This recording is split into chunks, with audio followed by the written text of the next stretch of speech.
আজকে না পটলের দারুণ মজার একটা রান্না করেছি। আর এই রান্নাটা আমি আমার মায়ের কাছ থেকে শিখেছি।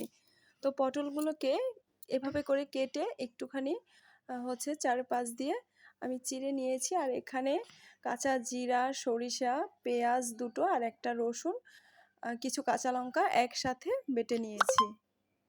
তারপরে পটলগুলোকে নুন হলুদ মাখিয়ে ভালোভাবে ভেজে নিচ্ছিলাম। ভাজতে ভাজতেই কিন্তু পটলটা সেদ্ধ হয়ে যাবে।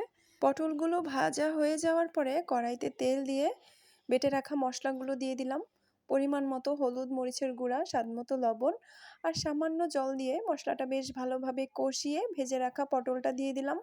পটলটা দেওয়ার পরেও ঢেকে আমি কিছুক্ষণ কষিয়ে নিয়েছিলাম। এই রান্নাটা যত ভালো কষানো হবে তত বেশি টেস্ট হবে। আর এই রান্নাটাকে কিন্তু আমরা পটল খাসি বলি, অনেকেই পটল কষা, পটল ভাপা এটা বলে। আর এই রান্নাটা না একদম মাখো মাখো থাকে, গরম ভাত দিয়ে খেতে জাস্ট অসাধারণ লাগে।